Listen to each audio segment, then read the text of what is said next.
Well, hello everyone. It's a pleasure to be here tonight. Thank you for coming out. So my name is Caroline, and I'm an historic preservation major and a museum studies minor at the University of Mary Washington. So tonight I will be talking about how to use historical documents to answer the questions about our past. This program is the 1890s baseball team, or What History Reveals. Thank you. So before I get into the research methods, I will provide a quick overview of who you'll be researching. So the men in this 1890 picture lived around here in Forestville, and your challenge is to choose one of these men from this 1890s baseball team and bring them to life using historical research. So there are some basic questions we can ask right off the bat. Pun intended, I suppose. Such as, where did this baseball player live? What did he and or his family do for a living? How did he travel to meet his friends to play baseball? It's also important to look at the larger picture and put these players into the context of their time period and location. For example, were other towns in the county playing baseball too? And why was baseball the favorite pastime versus another activity? And perhaps the choice to play baseball indicates a larger trend in American pastimes during the late 19th century. There are more questions on your sheet that was placed in front of you before we began, just to help you get started with things, and a list of sources as well. And I hope that you find them helpful.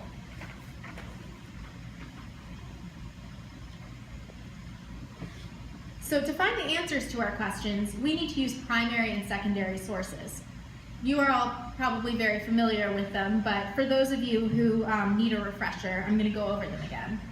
So primary source documents are original documents containing first-hand information about a topic.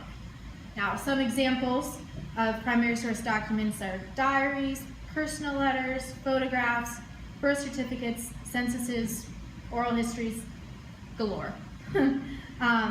So some of the members in our audience can provide you with memories of their families as well. So make sure to stick by and ask questions afterwards. Secondary sources contain commentary on or discussion about a primary source. They can also offer an interpretation of information gathered from primary sources. Examples of secondary sources are reference books, history books, and biographical works.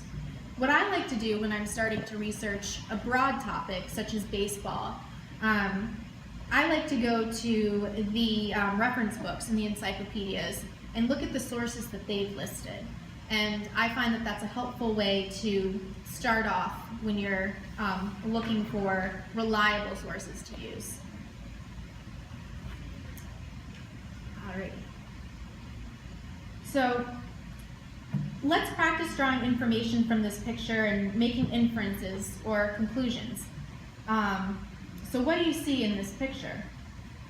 Well, there are men with baseball bats, the obvious, and one with the catcher's glove. They're obviously there to play baseball.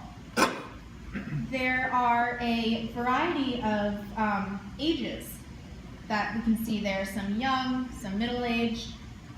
Maybe that means that baseball was a common activity among men of different ages, or it could mean that there's a low population and they just needed to pull people from different locations. You can see horses in the back with a woman and a man in the upper left-hand corner, and one of them is attached to a wagon, and then the white horse in the back, there is a rider. And this could be how the men traveled to the games. Of course, it's best to use multiple sources to confirm a fact, because going off of the picture, it's hard to really make sure you're seeing what you're seeing. And take the wagon in the background, for example. To further support the carriage as a typical mode of transportation at the time, I could look at books on transportation in the 19th century.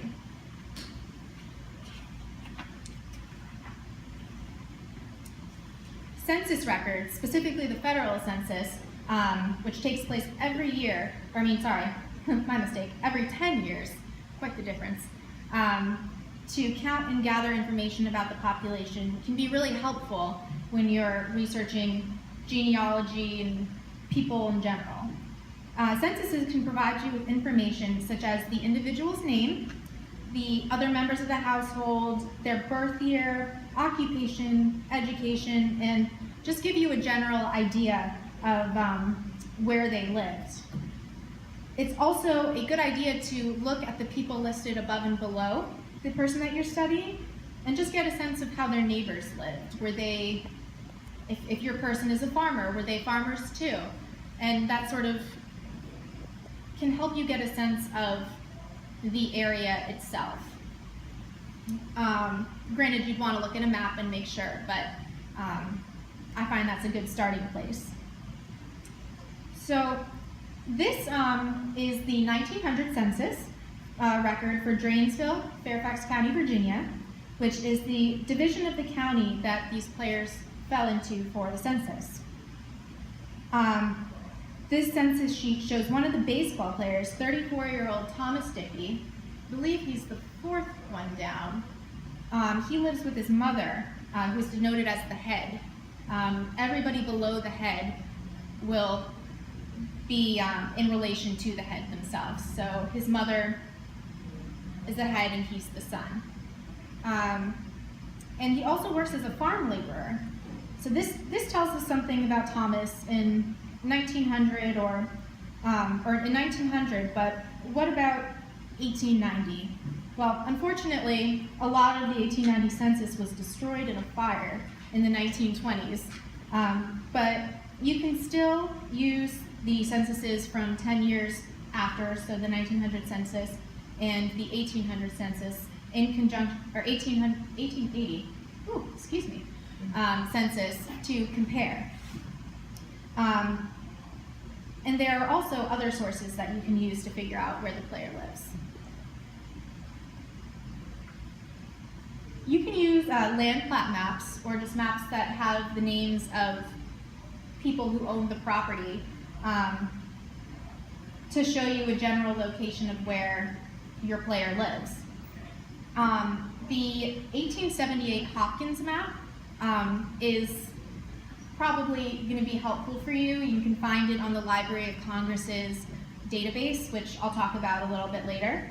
And then there's also the 1860s land map, where while your player probably wasn't alive then, you can still see if maybe their family lived on the land. And that could kind of give you a sense of maybe he is falling into a profession that has been in his family for a long time. Now, you can also use city directories, which include the individual's name, typically their profession, and an address. Also, if they have a spouse, it'll list that as well. And if you compare the city directories year to year, you can track approximately how long somebody's been in a location. So finally, deeds, specifically ones that show the transfer of property from one party to another, can be helpful for confirming a more precise location of where an individual lives.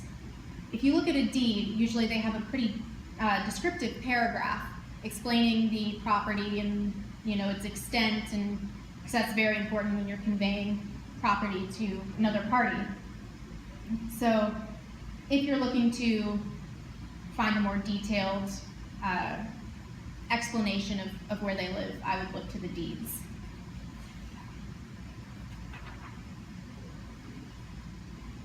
So that brings us to newspapers. Newspaper articles are a great way to learn about the community and the events that are held, such as baseball games that occurred, as well as the people who attended or organized the event. Newspapers also print political and local news, property transfers, obituaries, and advertisements, to name a few.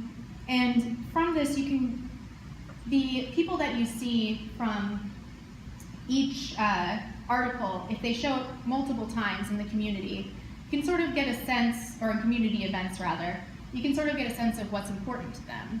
Are they always showing up for the baseball games that are thrown? Are they helping set up at a church meeting?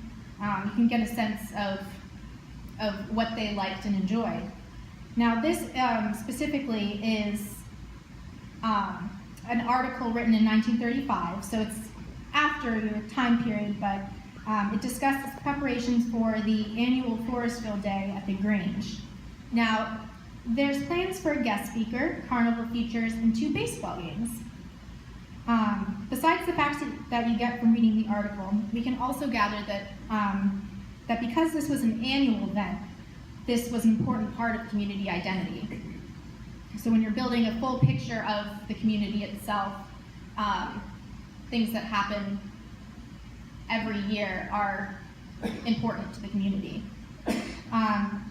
And surprisingly, obituaries provide a very informative look at an individual's life by listing their achievements, former or current occupations, relatives or military status, and more information. It's personalized to the person who passes.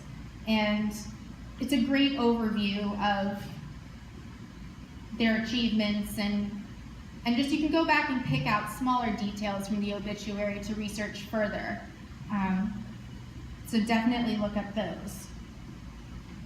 All right. Finding sources. So these are just a few of the places that you can look to find sources. There's a much longer list on the handout in front of you, and these are just the ones that I've used a lot. At the top, we have the Virginia Room at the City of Fairfax Regional Library. It contains local history books, local newspaper articles dating back to the 1700s, and maps and photos, and really helpful librarians as well. I would definitely check that out if you're in the Fairfax area. They're really helpful. So Family Search is a free service containing lots of genealogical records, and we'll actually be listening to a demonstration and a further explanation of the site from Lori Smith, who is very experienced in genealogical work. Heritage Quest is another option for genealogical work and gives you access to censuses, city directories, and other records, like Family Search. And it's accessible with your library card, so if you have a Fairfax County library card, all you have to do is go to the Fairfax County website and access the database that way. You can do it on your own computer. And that also is really helpful. Then what I mentioned earlier, the Library of Congress's collections provides access to tons of digitized maps, books, pictures, newspapers, just a lot of helpful things. And more on a national scale, I would say, for newspapers. And you'll probably stick to just local newspapers, and then don't rule out the Washington Post, because that's where I got my article before. And if the event is published in there, you'll still want to see the information from that article.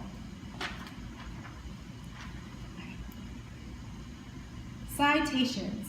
So after you found your sources, you have to make sure that you cite exactly where they came from. Without a citation, the information isn't credible, and you risk plagiarizing somebody else's work. Now, I personally prefer the Chicago Turabian the Chicago Turabian format of citation. However, you might be more comfortable with MLA, and that's perfectly fine as well. Just do whatever format that you want, as long as you're consistent.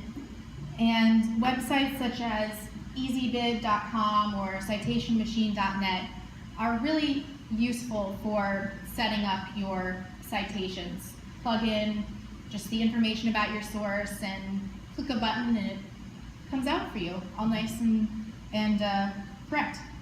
So once you've done that, you can list your sources as a bibliography or works cited, depending on your preference.